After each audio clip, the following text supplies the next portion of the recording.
Bueno, el pasaje de esta noche es Romanos capítulo 10. Vamos a estar leyendo del versículo 13 hasta el final del capítulo. Y como saben, esta es una carta en donde Pablo va a exponer el tema del Evangelio de la forma más completa que tenemos en toda la Biblia. Y para el capítulo 9, él ya lidió con la esencia del tema de esta carta, que es la justicia de Dios que es dada al hombre por medio de la fe. Y él explicó que en todo el mundo no hay esperanza para el hombre porque nadie puede establecer su propia justicia por ningún medio. La única esperanza está en que Dios nos dé su justicia y Él lo hace a los que creen que Él justifica a los impíos. Entonces, este es el corazón del Evangelio, ¿no? Pablo lo está explicando y es esta verdad. A no ser que una persona abandone todo intento de tratar de establecer su propia justicia y entienda la obra que Cristo hizo por él y se aferre a esa obra, confiando que Dios salva a los pecadores que confían en Cristo, a no ser que una persona cambie esa actitud hacia el pecado, hacia Dios, hacia sí mismo, a no ser que eso pase, todos están perdidos. No hay ninguna esperanza en ninguna religión, ni siquiera para personas que han escuchado hablar de Cristo, a no ser que haya este cambio de actitud hacia su propio pecado y para reconocerse perdido y vea a Cristo como el Evangelio lo presenta y no una distorsión de Cristo, a no ser que esto pase, todos están perdidos. Y cuando llegamos ahora al capítulo 10, Pablo tiene una carga en el corazón, especialmente por su pueblo, por la nación de Israel, que aún teniendo las escrituras y habiendo escuchado del Mesías que viene, sus corazones siguen duros al Evangelio porque ellos siguen intentando establecer su propia justicia. Y Pablo los ve y sabe que están perdidos. Y él quisiera que ellos sean salvos. Y sabe que solo el poder de Dios puede salvarles. Pero a la vez, él sabe que Dios usa sus siervos para llevar ese evangelio de salvación. Así que por un lado, el evangelio o la salvación es imposible fuera del obrar de Dios que cambie el corazón. Por el otro lado, la salvación no está lejos. La salvación está al alcance de todos los que están escuchando el evangelio. Y cuando Pablo llega al versículo 13, me gusta este cierre de esta primera sección, porque esto va a dar pie a los versículos 14 y hasta el final, donde Pablo nos va a hacer pensar en cómo Dios usa estos instrumentos para traer ese evangelio que salva. Pero el versículo 13 hace este resumen: porque todo aquel que invocare el nombre del Señor será salvo. Todo aquel que invocare el nombre del Señor será salvo. Frente a la tragedia de ver al mundo perdido y yendo hacia la condenación eterna, ahora Pablo presenta esta verdad que nos llena de esperanza. Fíjate, Pablo lo primero que dice en este versículo: todo aquel que invocará el nombre del Señor será salvo. Y él está mostrando lo amplio que es esa puerta por la que pueden entrar. Cuando dice todo aquel que invocar el nombre del Señor será salvo, él está pensando sin distinción, sin importar de qué contexto, sin pensar qué tan bajo hayan caído, sin importar lo oscuro del contexto en el que estén, todo aquel que invocare el nombre del Señor será salvo. No hay ningún lugar a donde el Evangelio no pueda brillar y pueda cambiar un corazón que está endurecido y perdido y traerle a la gracia y a la salvación. No hay ninguna persona que está fuera del alcance de la gracia. Todo aquel. Después, la segunda expresión, todo aquel que invocar el nombre del Señor será salvo.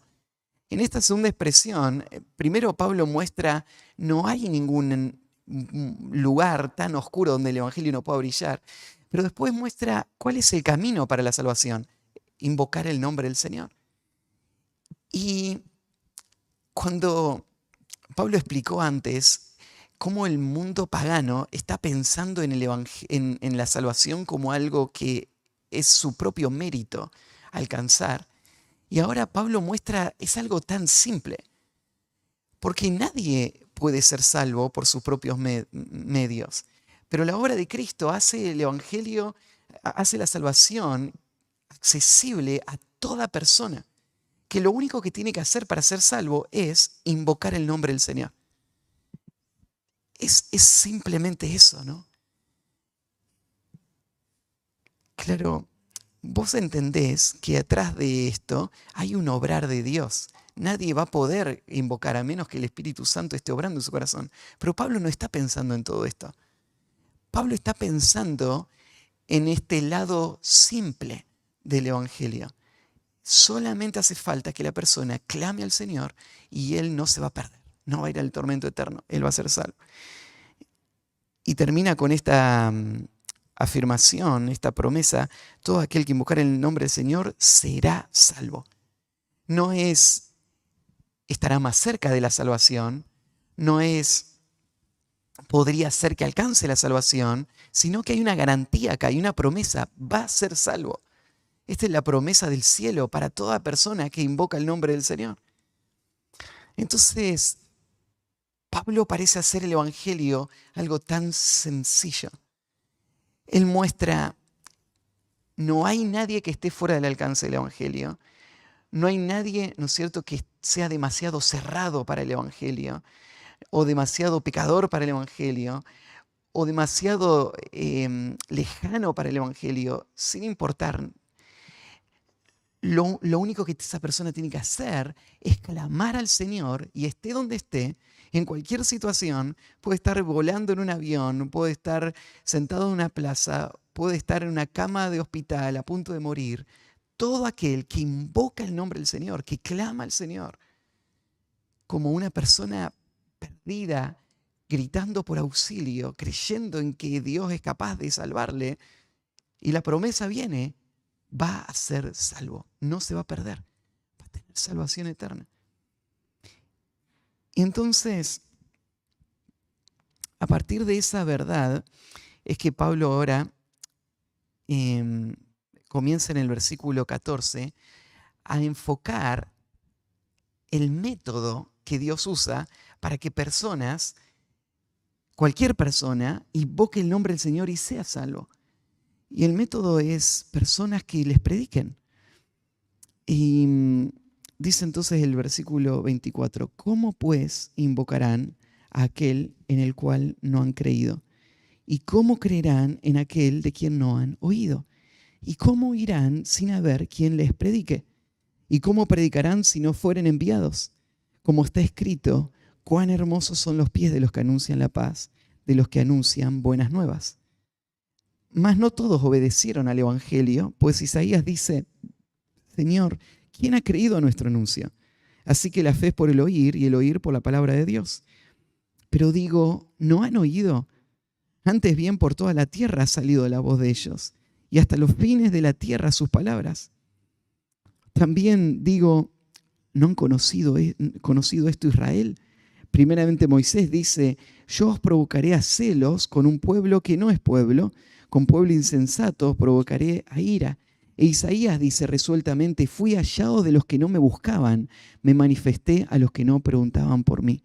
Pero acerca de Israel dice, todo el día extendí mis manos a un pueblo rebelde y contradictor. El pasaje no es complicado. La lógica de Pablo no podría ser más simple. Hasta parecería como si estaría subestimándonos Pablo, diciendo cosas que son tan obvias. Pero esas cosas tan obvias deben ser dichas. Porque esa verdad de que todo aquel que invocar el nombre del Señor será salvo, llama a estas otras verdades que se van uniendo como si fuesen ser una cadena, una relacionada con la otra, para llevarnos a este principio. El único método por el que personas van a pasar de muerte a vida es a través de predicadores fieles que compartan el Evangelio. Y entonces Pablo quiere llevarnos hasta ahí para hacernos entender el rol de estos heraldos y predicadores. Esta es la forma en la que personas han sido salvadas a través de todos los tiempos y esto nunca va a cambiar. El mundo cambia, pero el diseño de Dios para la salvación no. Entonces puede ser que hoy exista la inteligencia artificial, pero la inteligencia artificial nunca va a reemplazar al predicador bíblico. Puede ser, ¿no es cierto?, que hoy haya métodos de comunicación que sean métodos masivos de comunicación, pero no se puede programar el avance de la obra. El avance de la obra del Señor y la salvación de personas y la edificación de la iglesia sigue llevando el mismo principio que llevó desde tiempos antiguos. De hecho, cuando Pablo nos habla acá de la salvación, él va a citar pasajes del Antiguo Testamento. Y lo que va a estar mostrando Pablo con esto es que de la misma manera en que personas se salvaban en el Antiguo Testamento, se siguen salvando hoy. Se siguen salvando en tiempos de Pablo y se siguen salvando en el siglo XXI. Entonces, el programa de redención sigue siendo el mismo. Y Pablo lo que explicó, ¿no es cierto?, es que para que una persona sea salva, él tiene que invocar el nombre del Señor. Él tiene que clamar a Dios. Y de esa última idea es que van a surgir entonces estas preguntas retóricas que van a ir siguiendo este orden lógico. Entonces, versículo 14, para poder invocar el nombre del Señor, antes la persona tiene que creer. ¿Cómo pues invocarán a aquel en el cual no han creído? No es complicado. Pablo está usando una lógica natural. Vos no buscarías ayuda en alguien que no crees que te pueda ayudar, ¿no? Cuando a vos se te rompe el auto, preguntás, ¿quién sabe de un buen mecánico que me pueda ayudar con esto?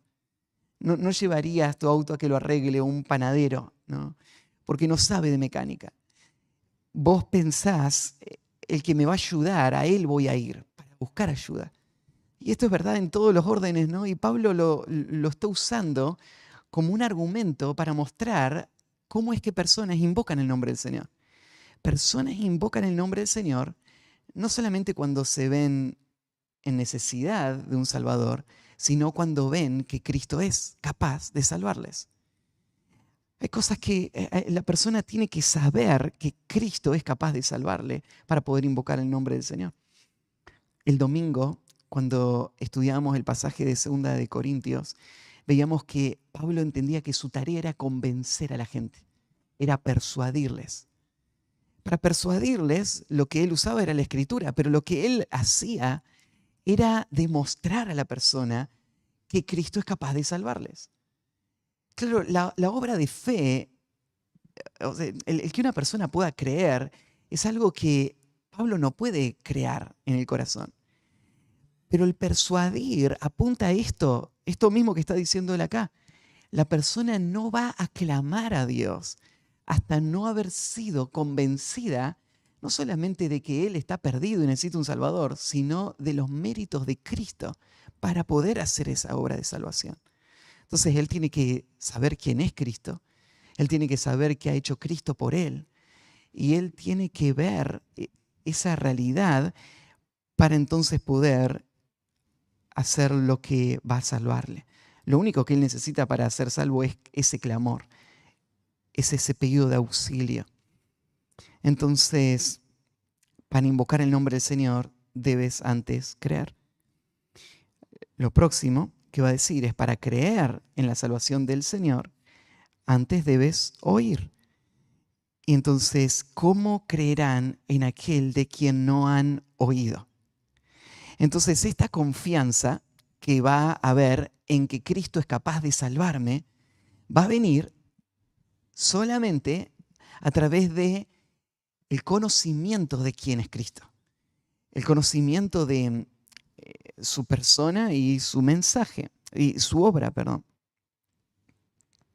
Entonces, saber es la clave para poder responder con este clamor.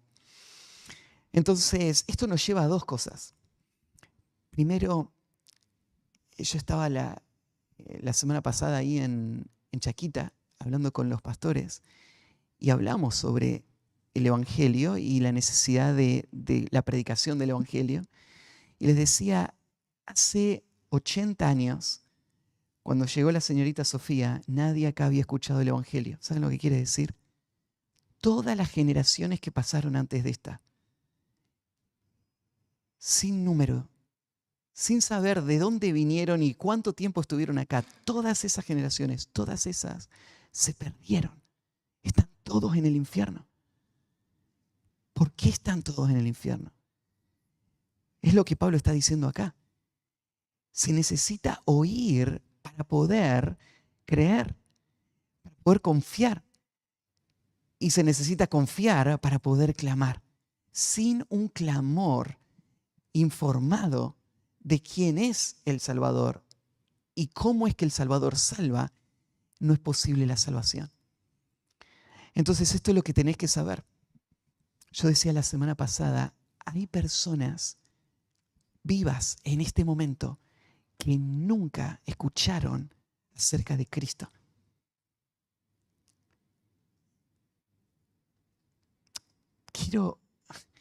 No puedo meterme al corazón para poder poner esto en tu mente y en tu alma, pero déjame decírtelo de nuevo. Hay personas que a menos que vos vayas a predicarle, van a perderse ellos, sus hijos, sus nietos y todas las generaciones que vienen hasta que alguien vaya a predicarles. Y te digo, ir a predicarles es posible. Es posible porque existen los aviones. Es posible porque existen caminos para llegar ahí. Yo te hablaba la semana pasada de personas, te di el ejemplo de un hombre que no conocía los caminos, pero empezó a dar pasos hacia esos lugares. Y el Señor fue abriendo los caminos y él terminó en uno de esos lugares. Toda su vida para que un grupo, yo no les dije esto, pero el grupo étnico donde él estuvo predicando y donde él tradujo esta Biblia, tiene solo 8 comunidades. Los curripacos no sé cuántos tienen, pero por ejemplo esta semana que estuvimos predicando hubo de 22 comunidades distintas solo en nuestra conferencia, entrenándoles. No sé si habrá 100 comunidades curripacas, no sé cuántas habrá, pero de este grupo étnico solo 8 comunidades. Pero alguien tenía que ir, ¿no? Y dar su vida para que personas escuchen que de otra manera nunca hubiesen escuchado.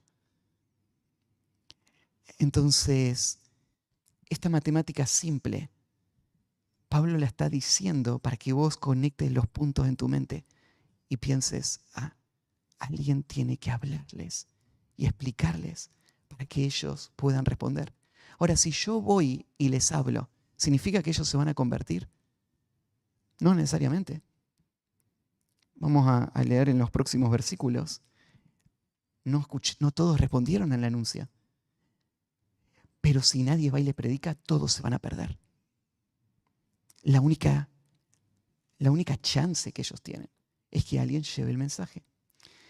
Ahora, no solo eso funciona en los lugares que nunca se ha escuchado el Evangelio. Los misioneros o las organizaciones misioneras hacen este mapa donde muestran cuáles son los países ya alcanzados y los no alcanzados. Pero ese mapa es un poco injusto, ¿no?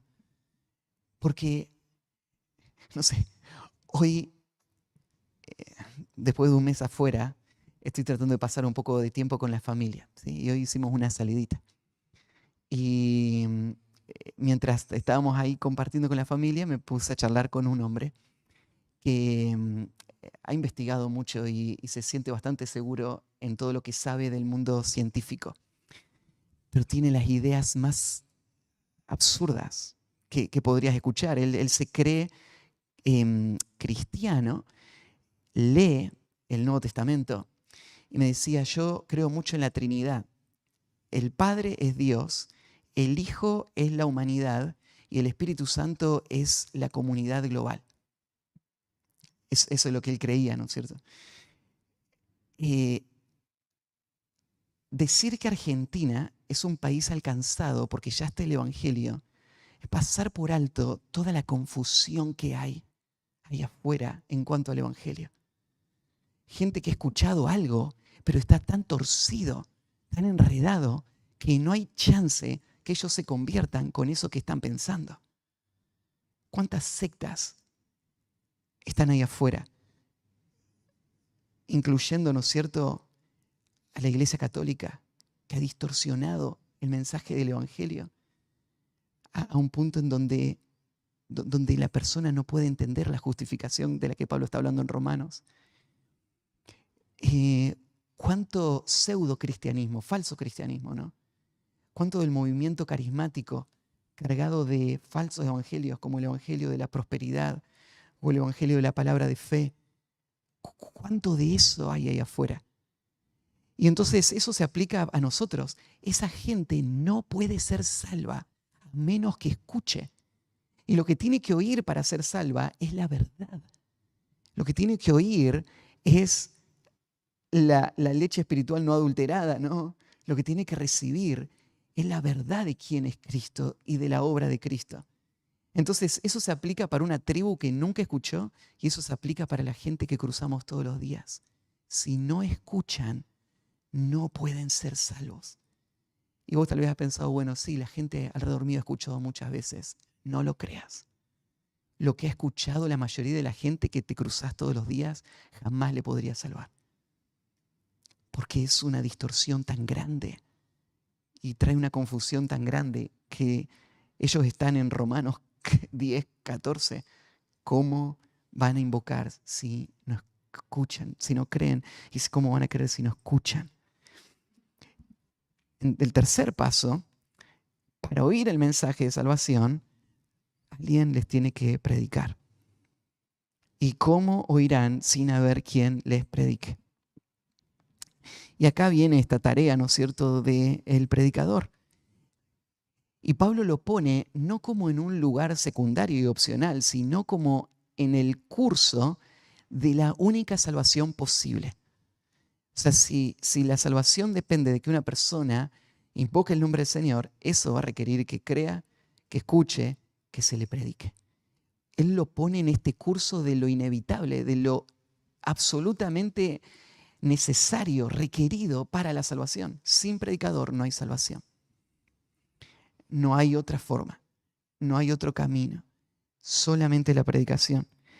Entonces, uno podría pensar, sin duda, tiene que haber mejores métodos que esto, ¿no? Porque el predicador es alguien falible, es alguien débil, es un pecador más. El predicador no tiene toda la información, no tiene toda la mente de la inteligencia artificial. Él no entiende muchas cosas. Capaz que no va a dar las mejores respuestas en cada pregunta. ¿Será que el predicador es el mejor método? O tal vez se requeriría una cierta clase de predicador. Pero ¿dónde está esa clase de predicador?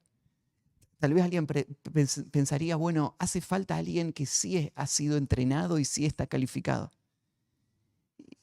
Y sí, hace falta estudiar la Biblia, hace falta poder dar una explicación coherente de las Escrituras, Pero ¿es eso lo que capacita a un predicador?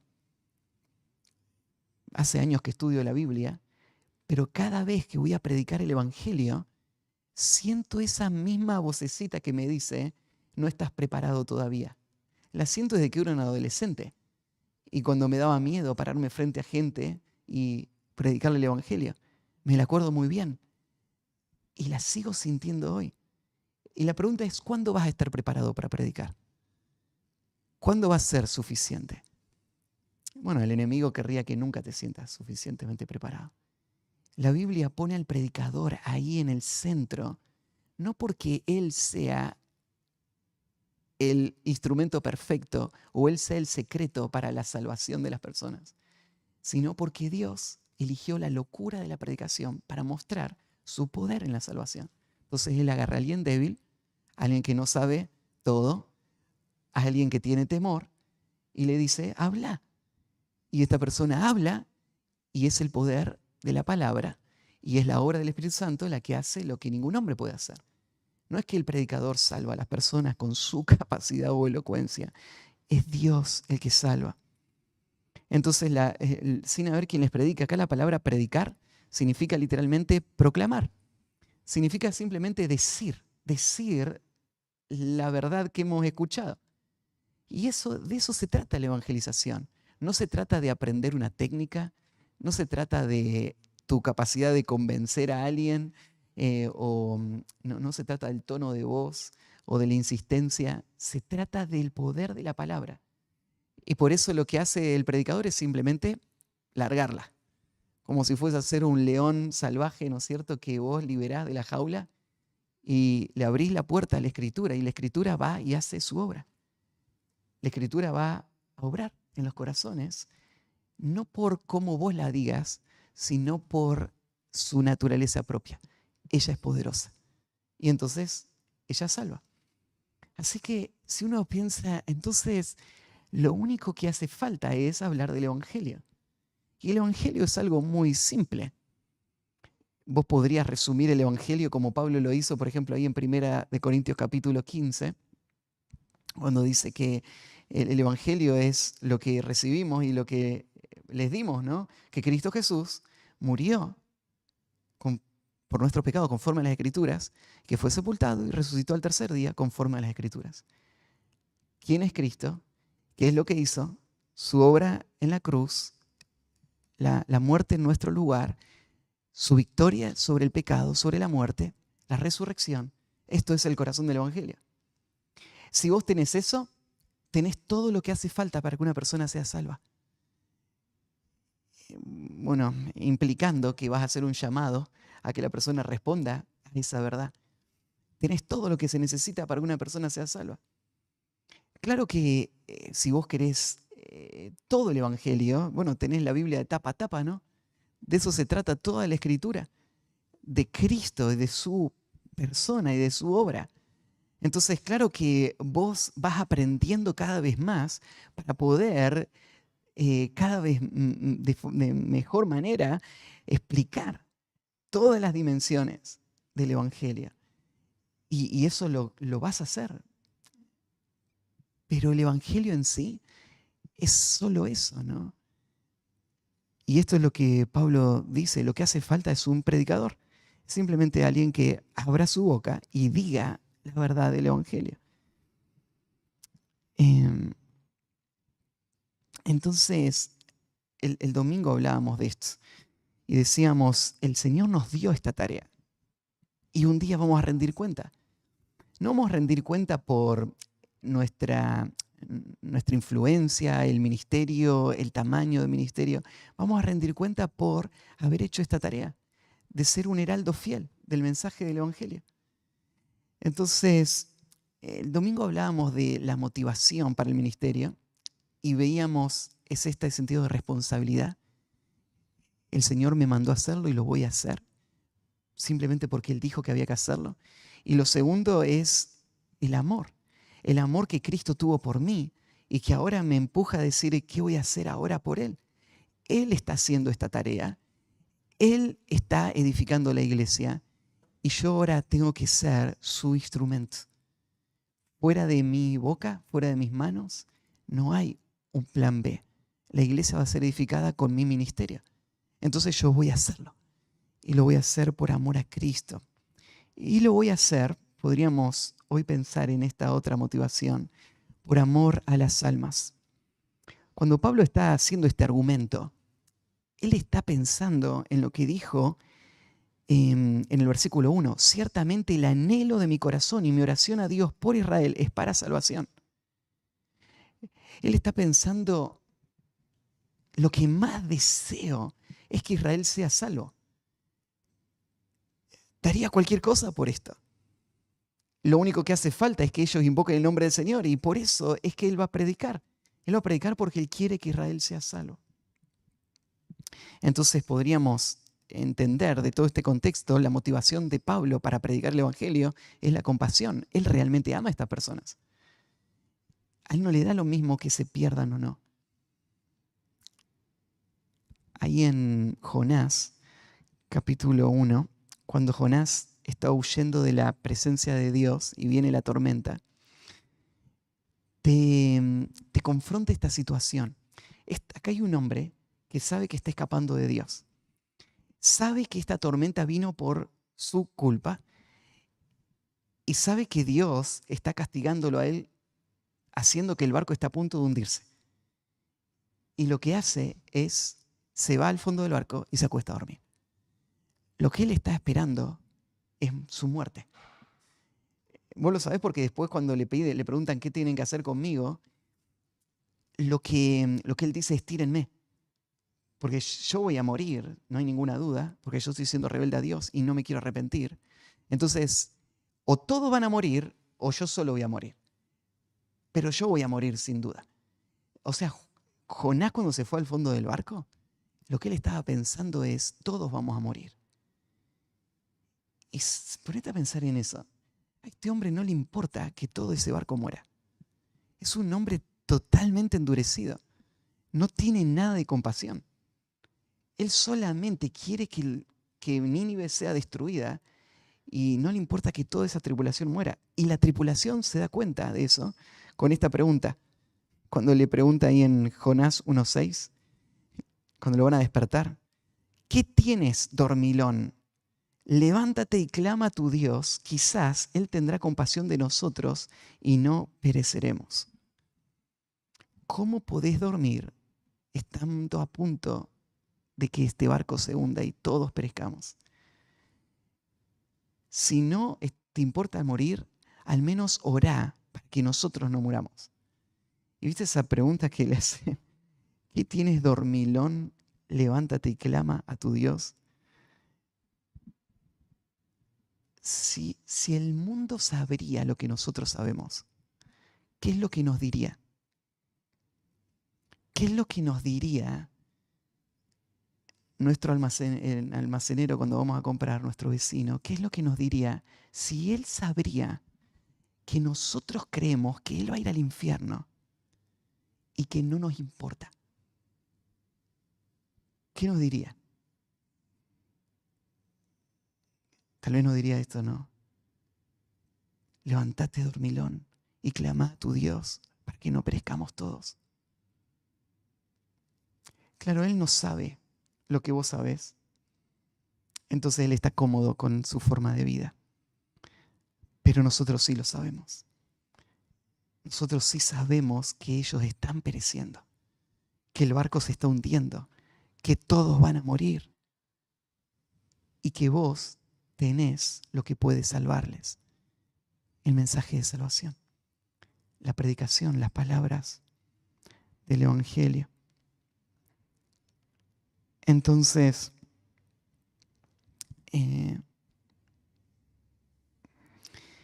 cuarto punto, lo que hace falta es un predicador. Entonces, para que escuchen. El tercero, perdón.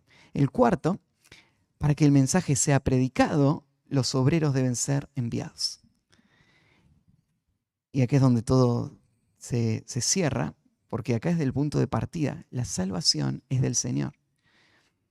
La salvación nació en el corazón de Dios y Él es el que está obrándola en el mundo.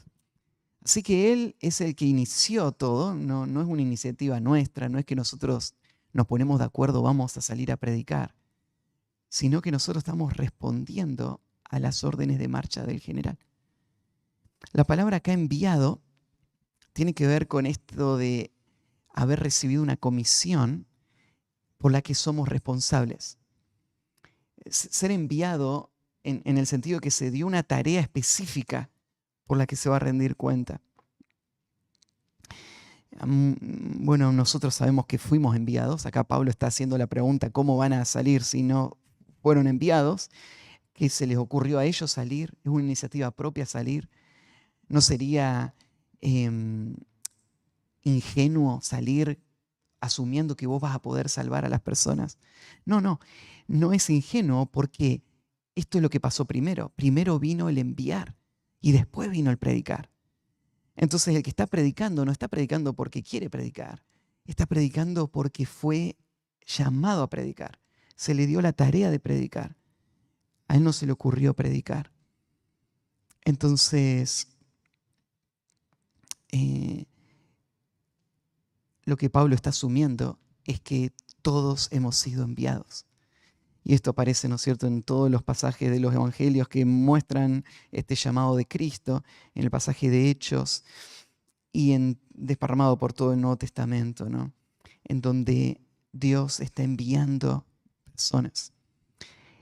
Cuando pensamos en ser enviado, hay dos cosas que tenés que pensar.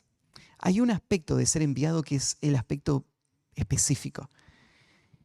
Y es la tarea específica que vos estás realizando.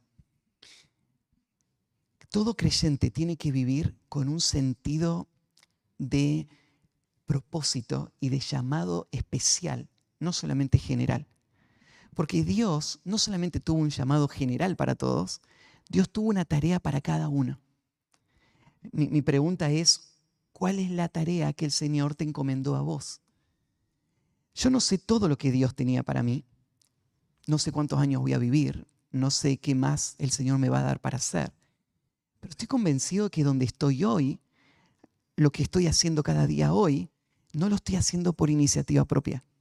Yo no estoy hoy parado atrás de este púlpito porque yo quise ser un pastor.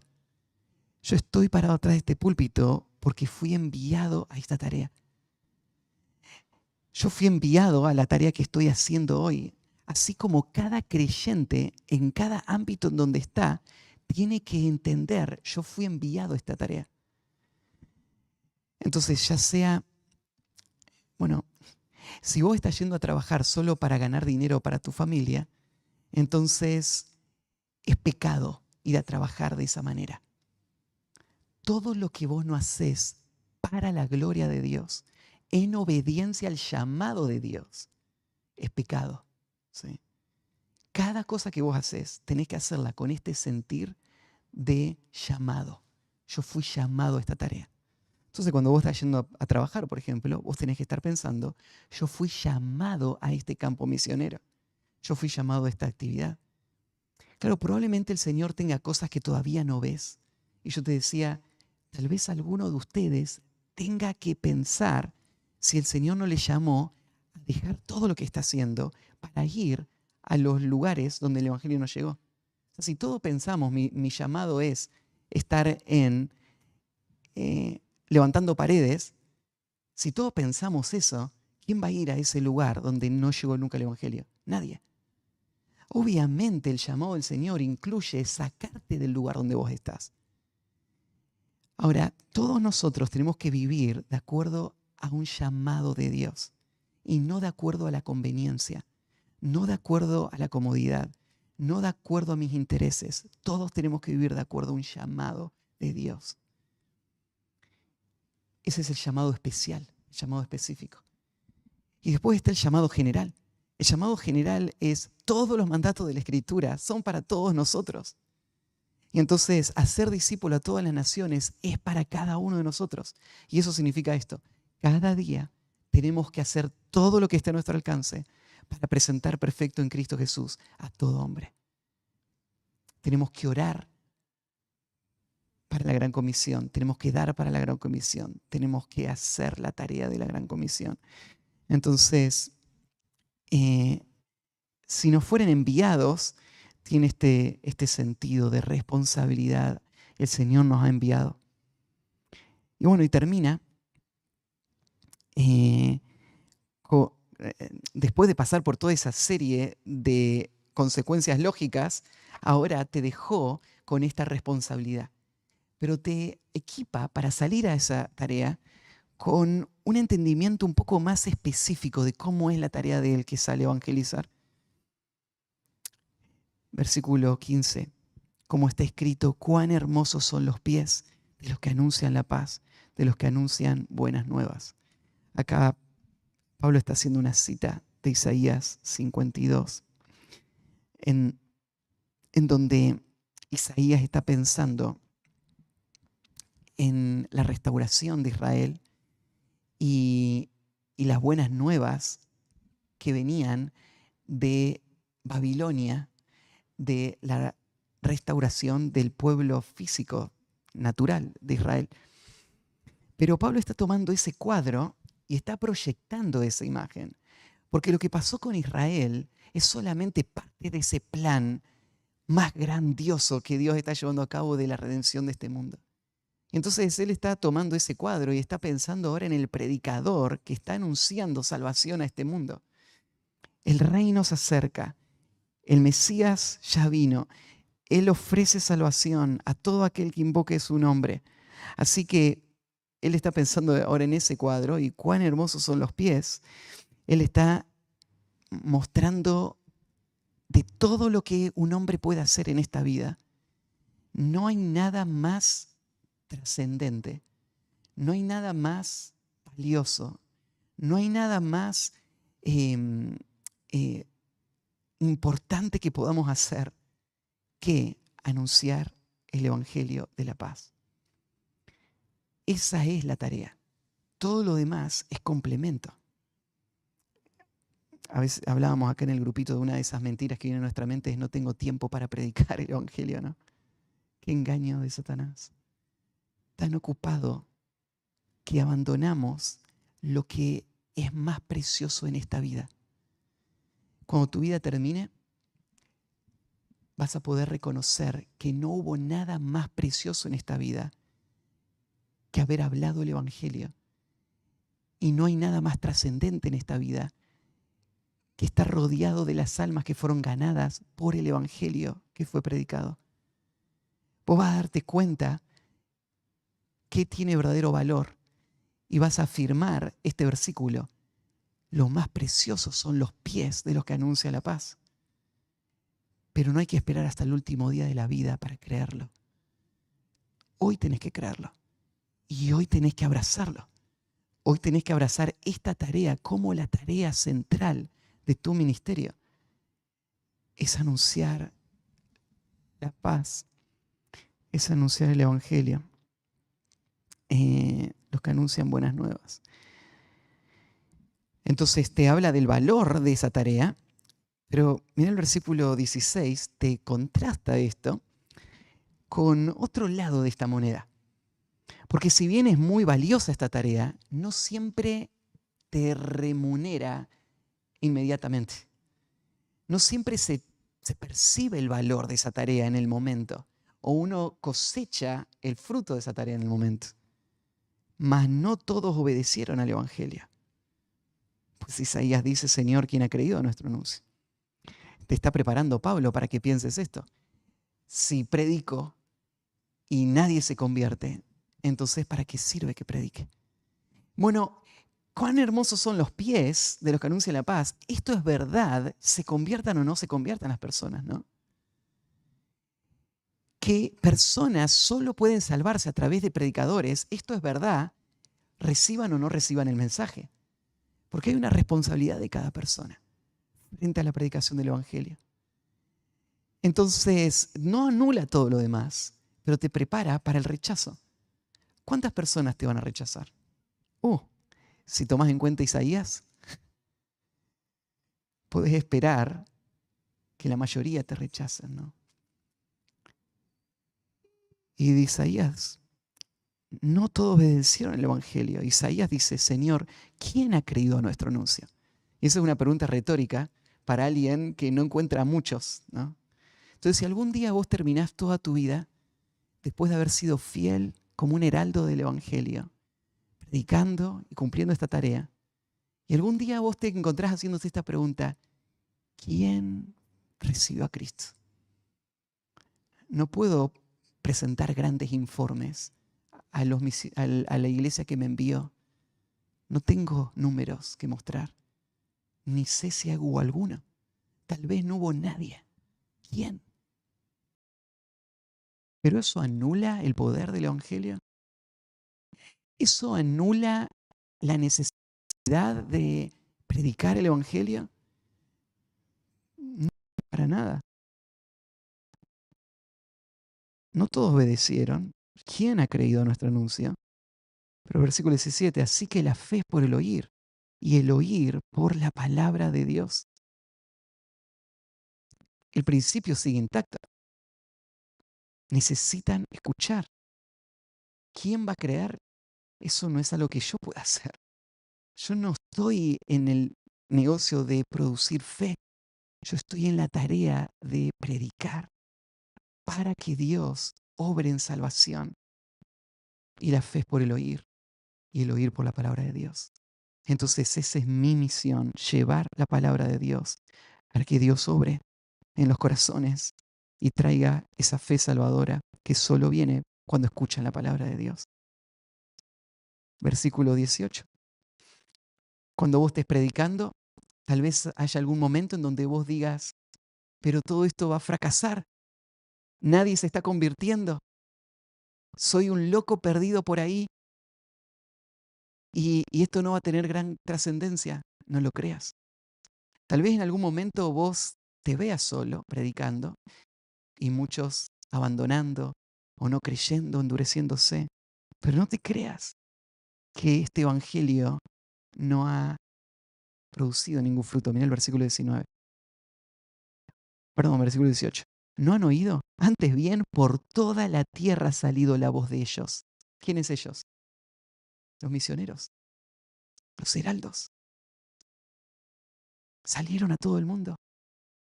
Cuando vos estás perdido por ahí o predicando en algún lugar en tu barrio, tenés que saber de que sos parte de una gran fuerza misionera. En el mundo ahora mismo hay hombres dando su vida por el Evangelio. Por toda la tierra salió la voz de ellos. Este es un evangelio poderoso. El reino está avanzando. No va a ser destruido, no va a ser anulado. Hasta los fines de la tierra sus palabras. Bueno, y Pablo va a terminar pensando en la nación de Israel. Aunque el evangelio llegó hasta los confines de la tierra. ¿No ha conocido esto Israel? Sí, Israel también llegó el mensaje. Pues primeramente Moisés dice, yo os provocaré a celo con un pueblo que no es pueblo. Con pueblo insensato os provocaré a ira. O sea, fíjate, esta gente escucha la palabra, entiende la palabra, pero lo que produce la palabra no es el efecto deseado, ¿no? Lo que va a producir la palabra es, hay un pueblo que está respondiendo al Evangelio y hay otro que se va endureciendo cada vez más. Y este pueblo que tenía todas las herramientas, todo a su disposición, no cree. Pero el otro, fui hallado de los que no me buscaban, me manifesté a los que no preguntaban por mí. Qué tremendo esto, ¿no?